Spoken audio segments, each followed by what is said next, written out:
Cuando yo era niño, hace ya muchos años, cuando estaba en la primaria, hace más de 50 años, tenía yo un problema con las tareas que dejaban en la escuela. Si dejaban la tarea, a veces eran las vacaciones de Semana Santa, y dejaban tarea para las vacaciones, y pues llegaba yo a mi casa después del último viernes y tenía ese pendiente. Bueno, pues de una vez voy a hacer la tarea para ya olvidarme de eso. Pero pues siempre se presentaba algo y llegaban unos amigos, vamos a jugar, y bueno, pues vamos a jugar, hay mucho tiempo. Y así pues no hice nada ese día. El sábado, bueno, pues el sábado la haría. Y así fuimos recorriendo hasta se acabaron las vacaciones, ya era el último viernes de vacaciones y no había empezado la tarea. Y dije, pues hoy voy a empezar. Llegaban mis amigos, vamos a jugar fútbol, vamos a jugar fútbol, y el sábado la hago. Pues el sábado tampoco la hice. Pero todavía queda el domingo, ¿no? Bueno, pues salimos el domingo y el domingo pues vamos a salir y vamos a ir de visita y, híjole, pues en la tarde, ¿no? Total que llegó la noche y no había hecho la tarea. Si ya es tarde, mañana me voy a levantar muy temprano el lunes para hacerla.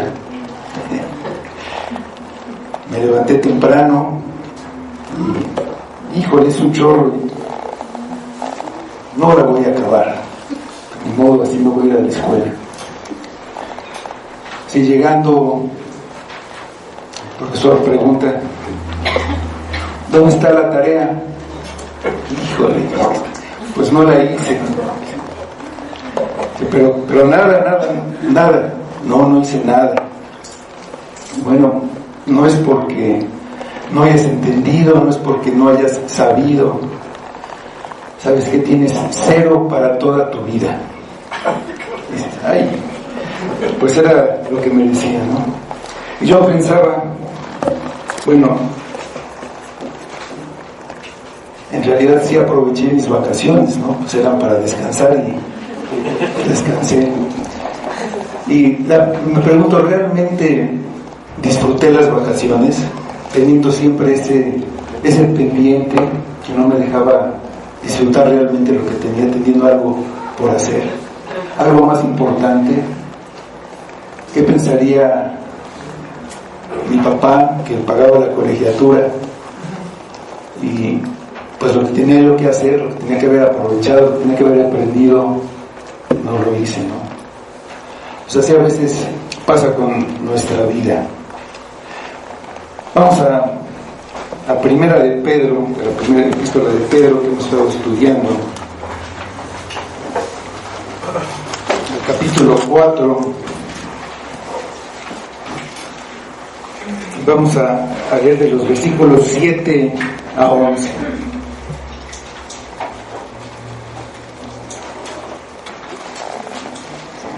Mas el fin de todas las cosas se acerca.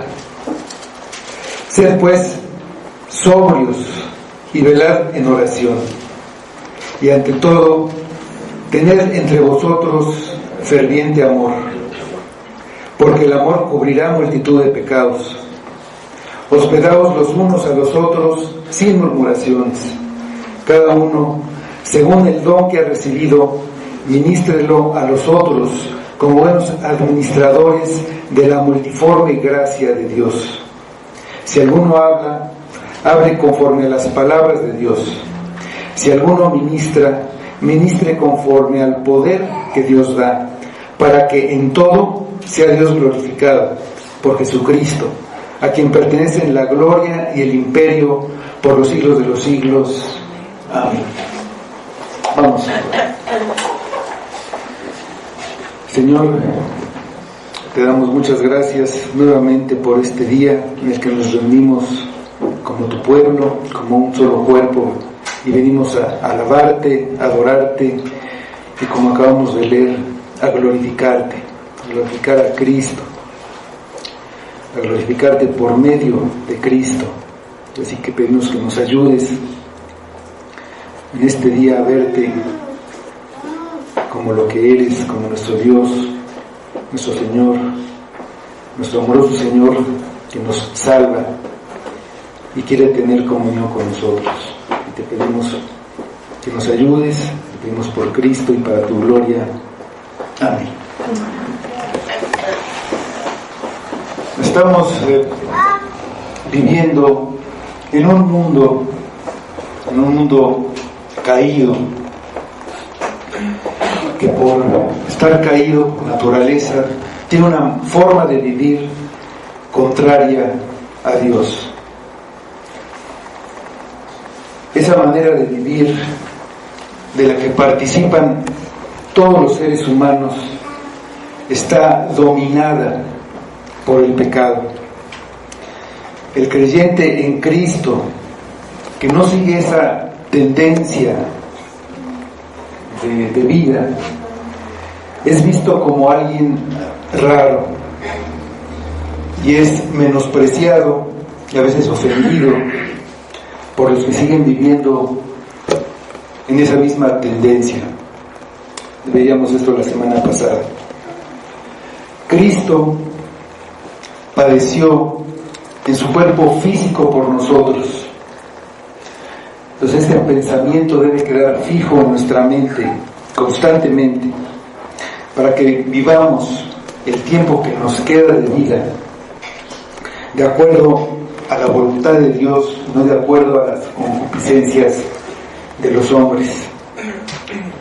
Los que viven en desobediencia a la voluntad de Dios tendrán que dar cuenta de sus actos en el juicio que viene después de la muerte.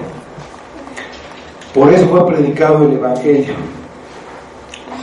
Los que lo creen pues son juzgados por los hombres de acuerdo a su criterio mundano, son menospreciados, son ofendidos, pero aunque mueran, viven en espíritu para Dios. A la luz de que el tiempo que queda es muy corto, ya fue demasiado en el que el creyente vivió como el mundo. No queda tiempo que perder. El llamado para el cristiano, ya que su destino está más allá de esta vida y de este mundo, es vivir el tiempo que todavía permanece en el mundo con los ojos puestos hacia la patria celestial, hacia la que va viajando y ayudando a los que van junto con él, viajando al mismo destino, donde van a recibir su herencia completa, una herencia eterna. Desde ahora, su vida debe ser solamente para darle la gloria a Dios. Desde ahora, están haciendo crecer el reino de Dios, edificando a la iglesia. Esto tiene que ver con lo que veíamos la semana pasada: vivir conforme a la voluntad de Dios, dejar el pecado, y entonces así esto tiene un objetivo: edificar la iglesia. Y aquí Pedro nos va a decir cómo. Para hacerlo hay varias cosas que tenemos que hacer. Primero, las cosas que tenemos que hacer, nuestro deber hacia nosotros mismos. El versículo 7. Deberes hacia uno mismo. Mas el fin de todas las cosas se acerca. Sed pues sobrios y velad en oración. El fin de los tiempos nadie lo sabe. Lo que sabemos, lo que cada uno sabe, es que para cada uno de nosotros el tiempo que tenemos por delante es demasiado breve, sobre todo si lo vemos con relación a la eternidad. Sin importar los años que nos queden, el tiempo es breve y también es incierto. No sabemos exactamente cuánto es. Para cada uno el tiempo está cerca. Nadie puede asegurar que hoy no sea su último día o mañana. No debemos ser insensatos. Dios, y no nosotros, es quien tiene control de todo. Por eso debemos vivir nuestra vida de cierta manera. Dice el Evangelio de Lucas, en el capítulo 12, versículos 18 a 20. Y tenemos a un hombre insensato. Y dice ahí Lucas, capítulo 12, versículos 18 a 20. Y dijo, esto haré: derribaré mis graneros y los edificaré mayores, y allí guardaré todos mis frutos y mis bienes. Y diré a mi alma: alma, muchos bienes tienes guardados para muchos años. Repósate, come, bebe, regocíjate. Pero Dios le dijo: necio, esta noche vienen a pedirte tu alma, y lo que has provisto, ¿de quién será? Así es el que hace para sí tesoro y no es rico para con Dios. Dice nuestro versículo: mas el fin de todas las cosas se acerca. Sed pues sobrios y velad en oración. Otra traducción del versículo nos puede hacerlo más claro. Está traducido así: ya se acerca el fin de todas las cosas, así que para orar bien manténgase sobrios y con la mente despejada. Ante la cercanía del fin, hay dos cosas que debemos hacer respecto a nosotros mismos: ser sobrios y velar en oración. Ser sobrio significa tener una mente sana, que razona con claridad, una mente cabal y prudente, que piensa con cordura, que está en pleno uso de sus facultades racionales. Es todo lo contrario a estar embriagado o borracho, como nos exhortó Pedro que no debemos vivir. A la hora de actuar en este mundo, los creyentes deben tener un sano juicio, teniendo en cuenta la brevedad del tiempo que tienen en el mundo y considerando la eternidad. El fin de todas las cosas se acerca. Deben pensar con lucidez, ser prudentes y moderados en el uso de las cosas de este mundo, que son temporales. Todos tenemos metas futuras, todos tenemos problemas, todos tenemos sufrimientos. Y estas cosas son temporales. Estas cosas pueden hacer que perdamos de vista lo que es verdaderamente importante. Y estas cosas pueden hacernos olvidar que vamos peregrinando hacia nuestra verdadera patria y que aquí solo estamos de paso por un breve tiempo. Para poder pensar con lucidez, primero necesitamos tener un conocimiento y un entendimiento del propósito de nuestra nueva vida y de nuestra salvación, que será consumada después del fin de las cosas que está cerca. No podemos pensar con lucidez si no sabemos hacia dónde se dirige nuestra vida,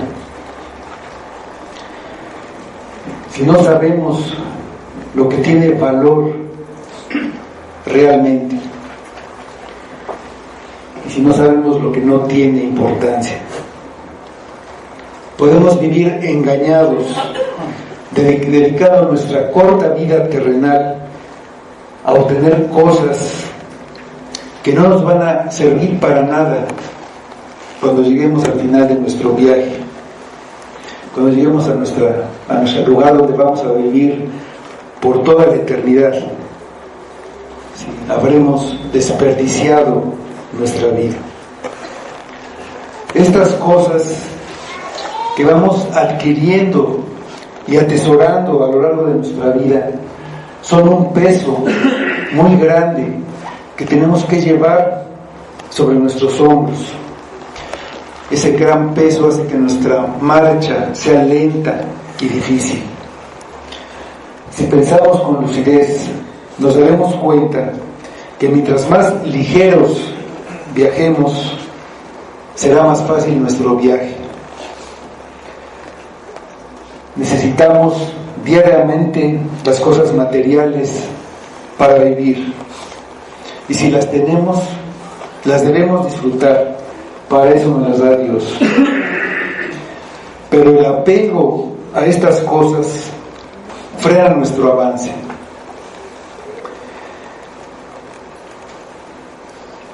Si Dios nos da riquezas,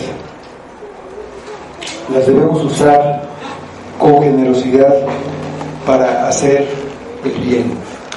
Vamos a 1 de Timoteo, capítulo 6, versículo 17 a 19.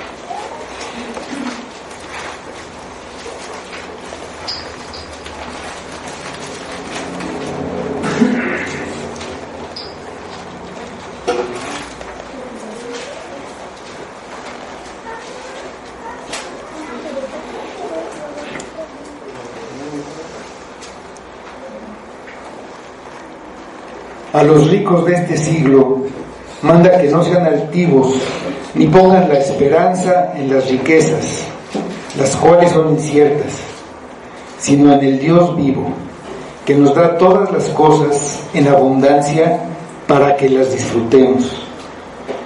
Que hagan bien, que sean ricos en buenas obras, dadivosos, generosos, atesorando para sí buen fundamento para lo porvenir, que echen mano de la vida eterna. Si el apego a las cosas materiales nos frena, el pecado nos detiene completamente y puede hacer que no lleguemos a nuestro destino. Por lo que el pensamiento de que Cristo padeció en su cuerpo para librarnos del pecado debe gobernar nuestra mente. Ese es el pensamiento que debemos tener para que podamos pensar con claridad. El fin de las cosas se acerca. Pensar con sobriedad es tener en cuenta lo valioso que es el tiempo y usarlo con sabiduría. Sí. Tenemos una cantidad de tiempo, la tenemos ahí a nuestra disposición tal vez. Un hombre tenía así también guardar a su disposición cierta cantidad de acero. Y pues quiso sacarle provecho, pensó en venderlo. Pensó un poco, digo, bueno, si fabrico lo que yo sé hacer, adornos para que se usen de herrería, protecciones para ventanas, pues va a aumentar, se va a duplicar el valor del acero que tengo. Y se le descompuso su reloj, lo llevó con el relojero a arreglar y le dijo: miren, hay que cambiarle este resortito y le cuesta 1,000 pesos, un resortito así de este tamaño. Cuando compramos refacciones de los carros nos damos cuenta que son unos fierros y que valen miles de pesos. Entonces él se le prendió el foco, pensó con lucidez, se le ocurrió una idea brillante. Si en lugar de usar su acero para fabricar lo que pensaba, hacía resortitos de reloj para reloj, el valor de su acero se multiplicaría cientos de veces. Así es nuestro tiempo. Ahí lo tenemos. ¿Qué vamos a hacer con él? ¿O en qué usamos nuestro tiempo?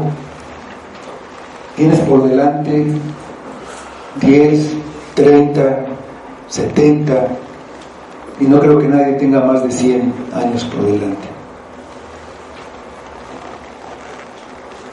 Pensando, ¿qué vas a hacer en los próximos 5 años?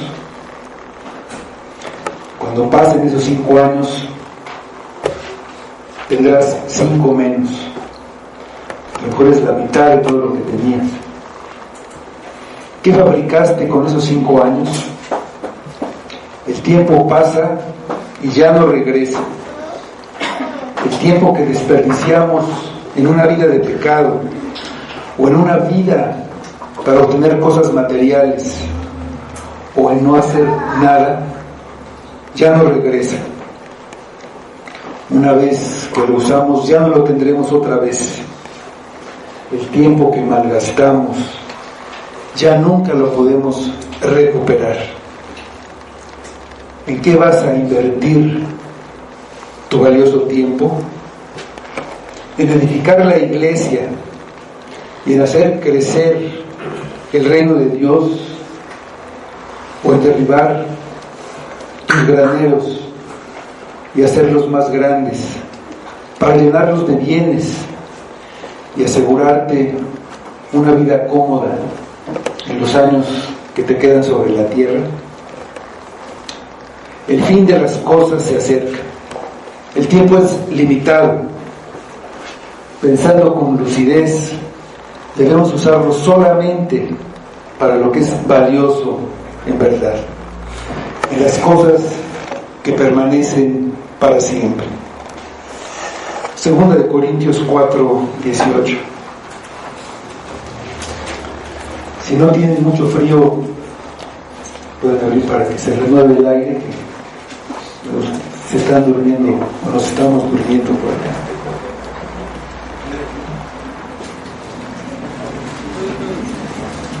Segunda de Corintios 4:18. No mirando a nosotros las cosas que se ven, sino las que no se ven, pues las cosas que se ven son temporales, pero las que no se ven son eternas. Pensando con sobriedad, debemos velar en oración, dice Pedro. La oración es algo primordial en la vida cristiana. Todo cristiano verdadero ora y debemos orar. Se puede orar sin ser cristiano, pero no se puede ser cristiano sin orar. Dios nos ha dado los medios para que se cumpla su voluntad. Jesús dijo: pedid y se os dará. También todo lo que pidiereis en oración creyendo, lo recibiréis. Y nosotros decimos: bueno, yo oro y pues parece que no recibo, no lo que yo quiero. Santiago dice en su epístola: pero no tenéis lo que deseáis porque no pedís. Pedís y no recibís porque pedís mal, para gastar en vuestros deleites. La oración es un medio que Dios usa para cumplir su voluntad. Si pensamos con sobriedad en nuestra oración, no pediremos por cosas superfluas, por cosas vanas. Lo que pediremos en nuestra oración será por las cosas eternas, por nuestra alma, por la gloria de Dios y por el reino eterno de Jesucristo. La primera de Juan, capítulo 5, versículos 14 y 15.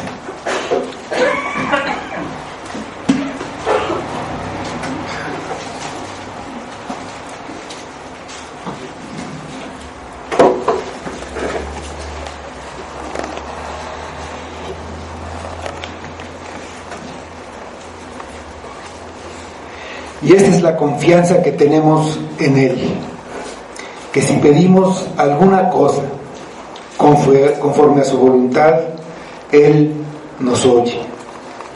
Y si sabemos que Él nos oye en cualquier cosa que pidamos, sabemos que tenemos las peticiones que le hayamos hecho. Esto no quiere decir que no pidamos por nuestras necesidades materiales. Jesús nos dice, nos enseña, y cuando nos enseñó la oración del Padre Nuestro, que pidamos por el pan nuestro de cada día. Debemos entonces pedir por nuestras necesidades, pero lo que debe ocupar el primer lugar en nuestras oraciones es el reino de Dios y su justicia. Cuando oramos, mantenemos nuestra comunión con Dios, y para tener comunión con Él es para lo que Dios nos salvó. A través de la oración hablamos con Él.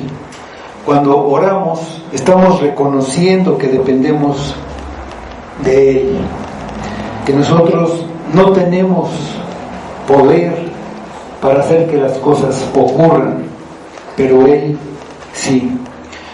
Reconocemos que separados de Él nada podemos hacer, y por eso oramos. Porque vuestro Padre sabe de qué cosas tenéis necesidad antes de que vosotros las pidáis. También dice Jesús.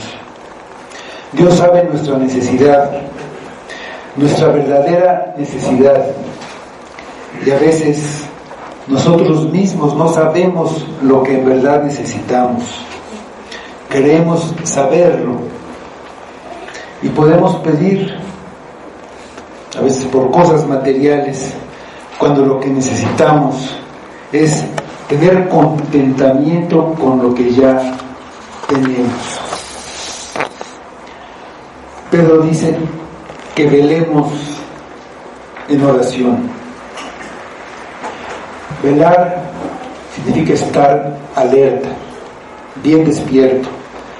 Significa mantenerse sobrio. es estar siempre bien despierto, de manera que podamos orar. La oración es indispensable para obtener los recursos que necesitamos para vivir nuestra vida cristiana. Pero nadie puede orar apropiadamente sin tener una mente lúcida y despierta. Si nuestra mente está embotada, ocupada por las cosas de este mundo, no podemos orar. Y después de estar alertas y orar, eso es respecto a nosotros. Pedro nos dice nuestros deberes hacia los demás creyentes. Deberes hacia los demás creyentes. Versículo 8.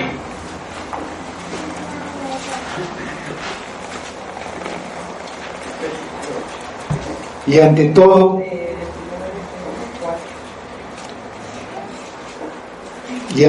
tened entre vosotros ferviente amor, porque el amor cubrirá multitud de pecados. Considerando que el fin de las cosas se acerca, ante todo, por encima de todas las cosas, debemos tener un ferviente amor, un profundo amor, dice, entre vosotros. Tener entre vosotros ferviente amor. Entre los creyentes somos una familia, todos hijos de Dios. El amor ocupa un lugar principal entre las virtudes cristianas. El amor es lo primero que Pablo menciona como fruto del Espíritu. Es una característica de un cristiano verdadero. Amor primero para con Dios y en segundo lugar para con sus hermanos. El amor es lo que distingue a un verdadero creyente del que no lo es. Vamos al Evangelio de Juan, capítulo 13, versículos 34 y 35.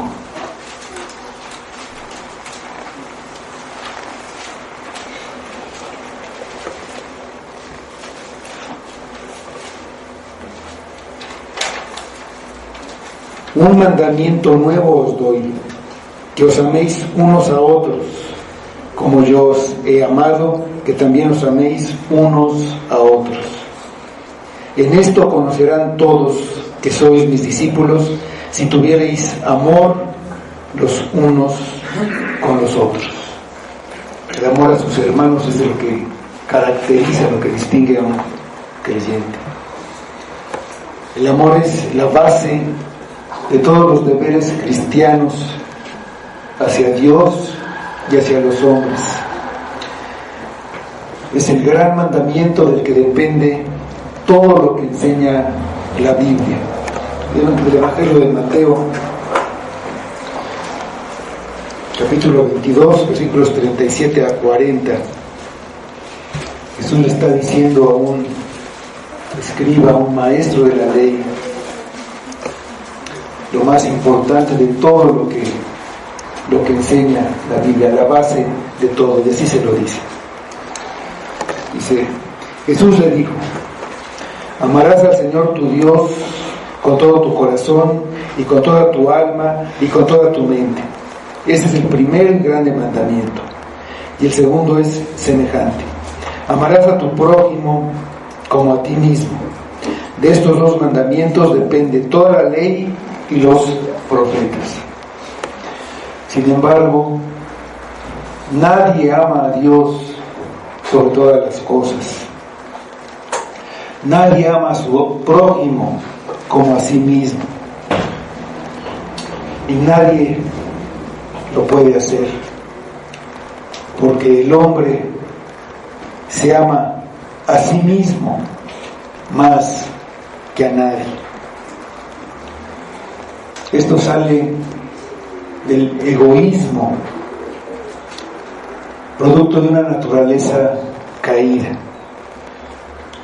La ley de Dios le pide al hombre que ame a Dios con todo su ser, más que a nada, y que ame a los demás como a sí mismo. Pero la verdad es que nadie puede hacerlo.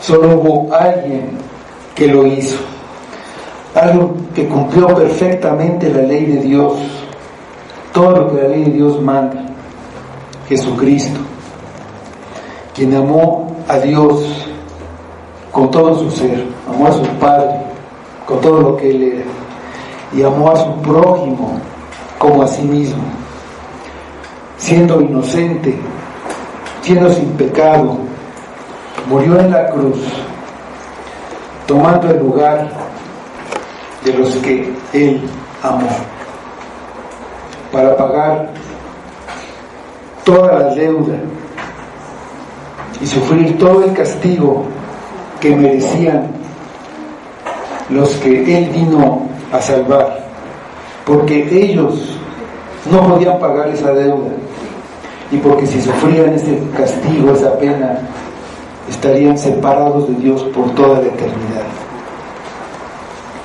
Cristo pone su obediencia y justicias perfectas en la cuenta de los que vienen a Él arrepintiéndose de sus pecados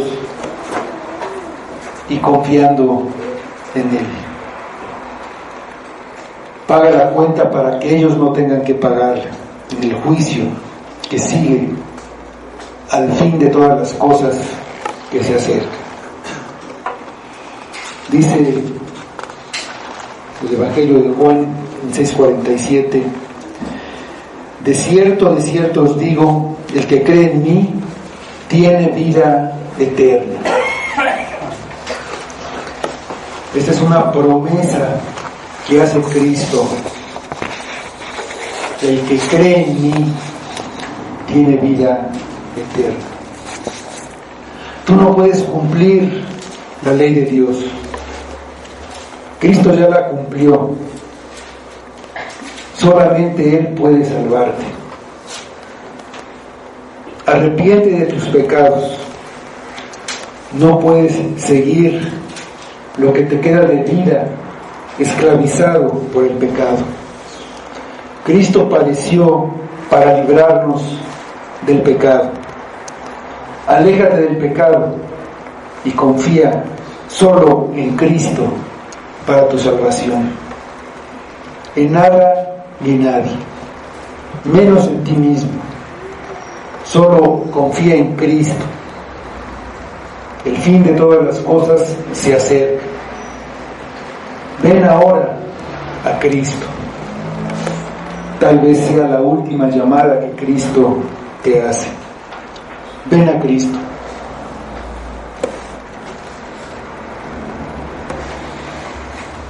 Pedro manda a los creyentes que tengan entre ellos un profundo amor, intenso y constante. Que Él pida que lo tengan es porque el amor no es una emoción, o no es solamente un sentimiento que no depende de la persona que ama. Es más bien una decisión que lleva a acciones a favor del que se ama. Es una actitud de procurar por todos los medios el bien del otro, aún a costa de un sacrificio personal, de una pérdida. Así como vemos en Romanos 5:8, cómo Dios muestra lo que es el amor, y lo muestra ese amor hacia nosotros. Dice Romanos 5:8: mas Dios muestra su amor para con nosotros en que, siendo aún pecadores, Cristo murió por nosotros. No había nada en nosotros. Éramos enemigos y aborrecedores de Dios. cuando Dios mostró su amor para con nosotros, a un gran costo, al precio de la vida de su Hijo. Ese amor que nos mostró es una determinación libre de Dios a nuestro favor. Ese es el amor que debemos tener entre nosotros. Nuestra meta es amar a nuestros hermanos como Cristo nos amó. Y Cristo nos amó hasta la muerte. La esclavitud del pecado se caracteriza principalmente por el orgullo y el egoísmo que no permite amar. Los que han sido salvados por Cristo de esa esclavitud se caracterizan por tener amor hacia sus hermanos. Muestran una vida de amor hacia sus hermanos, en la fe y creer en Cristo, y por eso pueden amar. Ahora pueden amar a sus hermanos y deciden hacerlo. El amor es la marca que los distingue. Nosotros podemos amar a otras personas, pero hay siempre algún interés, algo en ellos. Así amamos a nuestros padres porque son nuestros padres, a alguna persona porque es atractiva por algo, pero no había nada en nosotros y Dios nos amó. Ese es el amor que debemos tener entre nosotros. Para un creyente, hacer el bien le produce gozo. Hacer el bien a un hermano le produce gozo, un gozo que es mayor que el que tiene la persona a la que le hace y que recibe ese bien. Para ellos es verdad que es más bienaventurado dar que recibir. El amor que hace la felicidad es hacer el bien y la felicidad de sus hermanos. Para eso ese es el bien también. Aman a sus hermanos precisamente por eso, porque son sus hermanos, porque tienen el mismo Padre y porque han sido librados de la esclavitud del pecado. Pueden amar y deciden hacerlo. Sus hermanos tienen fallas, igual que ellos. Son seres humanos. Las fallas, pecados y ofensas a veces son contra ellos, por lo que los afectan y los dañan. Por eso es indispensable el amor. Por eso debemos tener un ferviente amor entre nosotros, porque el amor cubrirá multitud de pecados. Proverbios dice: pero el amor cubrirá todas las faltas.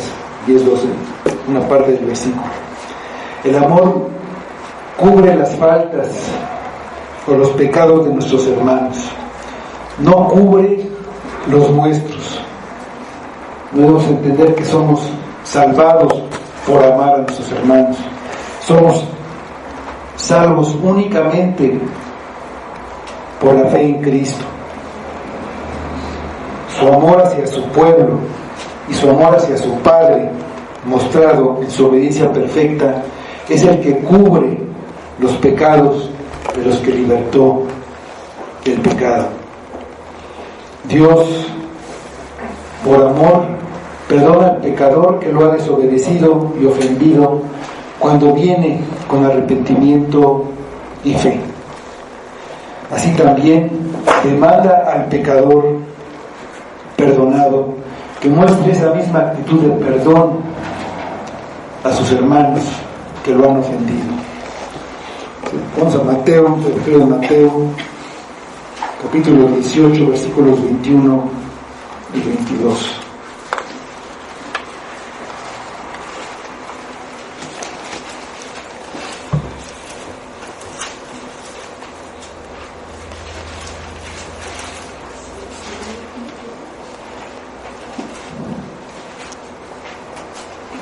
Entonces se le acercó Pedro y le dijo: Señor, ¿cuántas veces perdonaré a mi hermano que peque contra mí?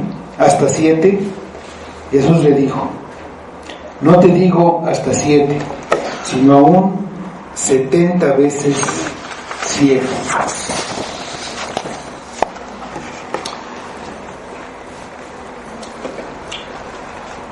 Sigue diciendo Pedro nuestros deberes hacia nuestros hermanos. Dice en el versículo 9: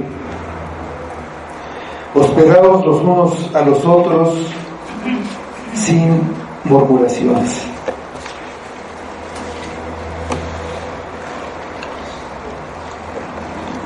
Hospitalidad, recibir a las personas en su casa, es hospedaos.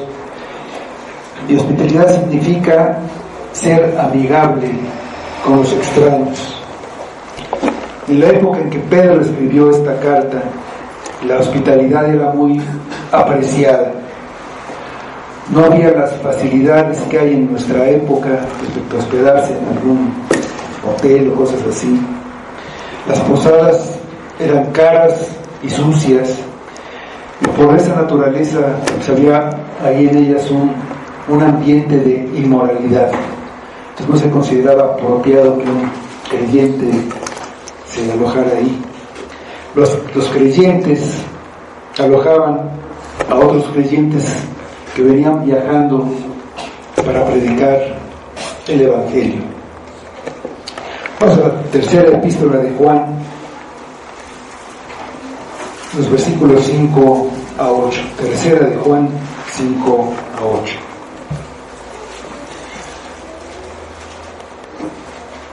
Aquí Juan le escribe a uno que se llamaba Gallo, y pues es lo que le dice a Gallo. Dice: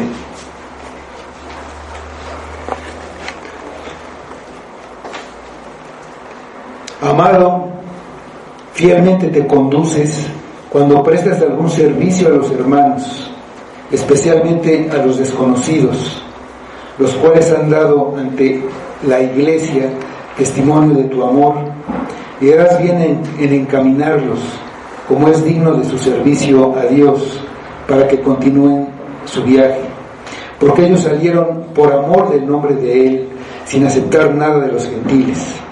Nosotros pues debemos acoger a tales personas para que cooperemos con la verdad. Hoy pues también hay oportunidad de ser hospitalario con los hermanos. Cuando convivimos de cerca con otros que son hermanos, recibiéndolos en nuestra casa, entonces vemos cómo viven, nos damos cuenta de muchas cosas, de defectos, de fallas que tienen, cosas que a veces ni pensábamos. Mientras más de cerca conozcamos a nuestros hermanos, más cosas veremos, pero también más cosas de nosotros verán ellos. No debemos murmurar. Ahí es donde debe surgir el amor. Estar siempre dispuestos a perdonar y hacerle bien al que con sus faltas, sin querer o queriendo, nos hace daño.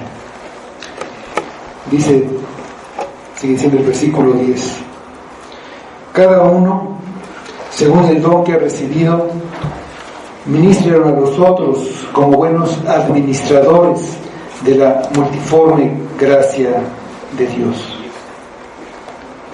considerando que el fin de las cosas se acerca y que debemos aprovechar el tiempo que nos queda, y considerando el amor que debemos tener hacia nuestros hermanos en la iglesia, hay un deber que surge de una manera natural, que es el de servir a los demás. Servir, este servicio que se refiere especialmente dentro de la iglesia. Cada persona en la iglesia tiene dones o capacidades que recibe de parte de Dios. Todos tenemos por lo menos un don y nunca los tenemos todos. Dios nos dio este don, estos dones, no nada más para que los tengamos y ya, sino para que sean de provecho dentro de la iglesia. Debemos ser fieles administradores de estos dones para usarlos en beneficio de los demás. Estos dones son como canales de gracia. Por esos canales llega la gracia de Dios a la iglesia. Nosotros tenemos cada uno pocos dones, pocos talentos, pero Dios ha dado a otros los dones que nos faltan a nosotros. Por eso es necesario que nos sirvamos unos a otros para beneficiarnos todos unos a otros de todas las riquezas que Dios ha dado a su pueblo, que Dios ha dado a su iglesia. El creyente debe hacer de estos dones lo mismo que hace con su tiempo. No desperdiciarlos, sino usarlos para la edificación de la iglesia y para la gloria de Dios. De otra manera no estaría administrando bien lo que Dios le ha confiado. Vamos a Romanos 12, versículos 6 a 8.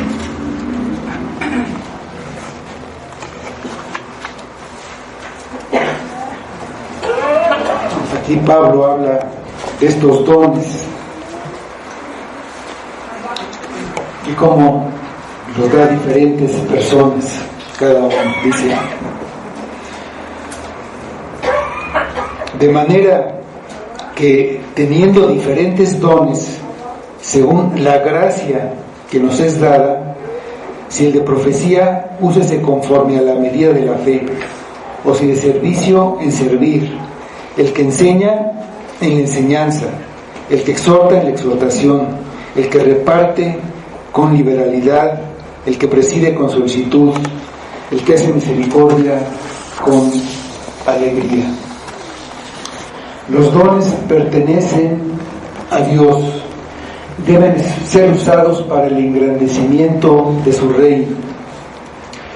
También en la carta a los Efesios, Pablo habla de los dones que Cristo dio a la iglesia y de la finalidad con la que dio esos dones. Estos dones con un propósito, y es para que sean usados en la edificación de la iglesia. Vamos a ir a Efesios capítulo 4.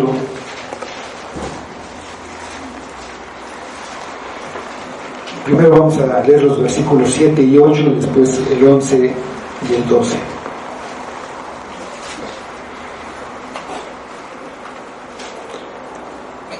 Dice: pero a cada uno de nosotros fue dada la gracia conforme a la medida del don de Cristo, por lo cual dice: subiendo a lo alto llevó cautivo la cautividad y dio dones a los hombres. Los versículos 11 y 12. Y él mismo constituyó a unos apóstoles, a otros profetas, a otros evangelistas, a otros pastores y maestros. ¿Con qué fin? A fin de perfeccionar a los santos para la obra del ministerio, para la edificación del cuerpo de Cristo. El fin de todas las cosas se acerca. Jesucristo va a regresar y va a arreglar cuentas con sus siervos. Cuando te pregunte ¿Qué hiciste con los dones? ¿Qué hiciste con los talentos que te di? ¿Qué le quieres responder? Nada, Señor, no hice nada con eso que me diste. Lo escondí, lo enterré y entonces te lo regreso sin usar, casi nuevo.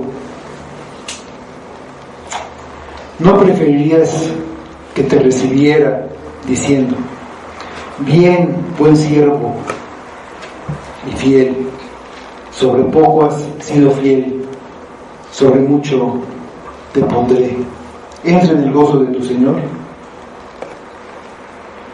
¿Cómo usamos esos dones? Nos lo dice la primera parte del versículo 11.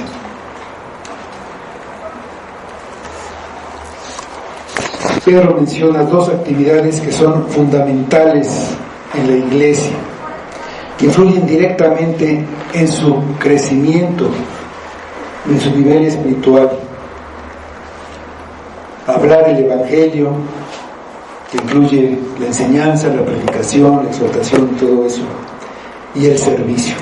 Vamos al versículo 11.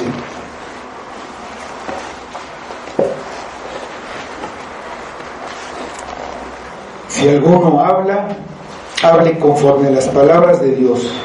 Si alguno ministra, ministre conforme al poder que Dios da. Algo que todo creyente puede hacer es hablar el Evangelio. Toda la palabra de Dios es útil para enseñar, para redarguir, para instruir en justicia. Todos pueden dar un testimonio de Jesucristo. Deben dar un testimonio fiel de Jesucristo, hablando conforme a las palabras de Dios. Un don de Dios es el Evangelio, y cada creyente lo ha recibido.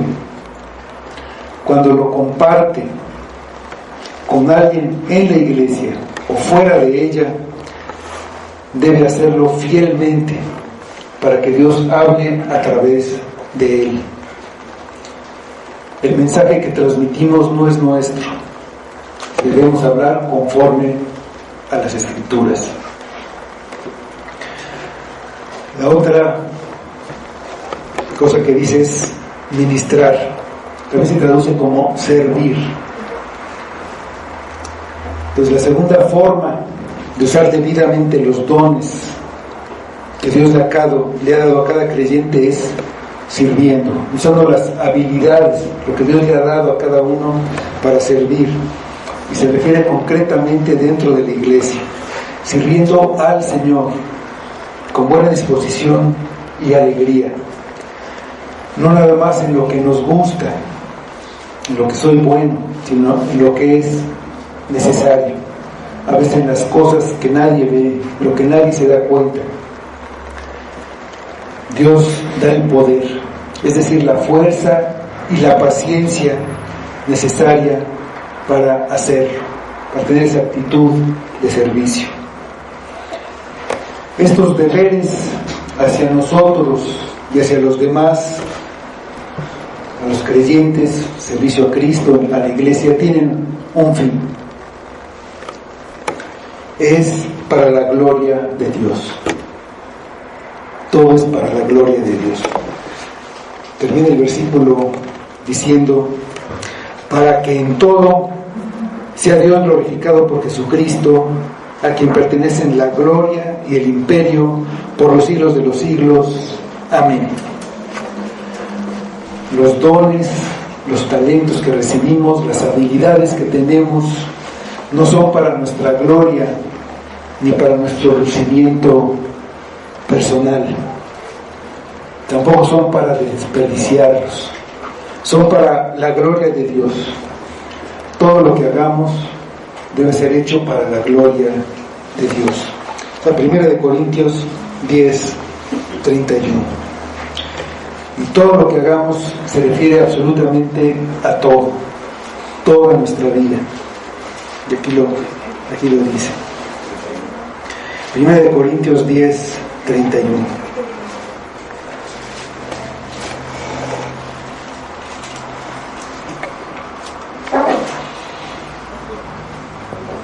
y es también un mandamiento para los creyentes. Si pues coméis o bebéis o hacéis otra cosa, hacedlo todo para la gloria de Dios. Vamos a orar.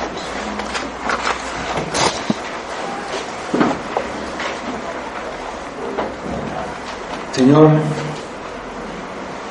te damos nuevamente gracias por tu palabra, por lo que nos enseñas, y te pedimos que tú obres en nosotros para que esta palabra nos lleve más cerca de ti, nos lleve hacia la santidad, que nos aleje del pecado, que nos aleje de nuestro deseo de las cosas equivocadas, de vivir nuestra vida pues de acuerdo a las concupiscencias pues de los hombres, de nuestras concupiscencias, de nuestros deseos, de nuestras ambiciones, de nuestras codicias. Ponerte a ti en primer lugar, obedecerte, amarte porque eres bueno, porque tu misericordia es para siempre, y nos la muestras con Cristo muriendo en nuestro favor. Así que podemos entender eso y vivir de acuerdo a eso. Ayúdanos, Padre, que esta palabra obre en nosotros para llevarnos a ti. Si alguien todavía la necesita, que haya salvación por el Evangelio de Cristo, por esa muerte a nuestro favor en la cruz, Padre. Y pedimos que todo esto te dé la gloria a ti, solamente a ti. Y pedimos por Cristo. Amén.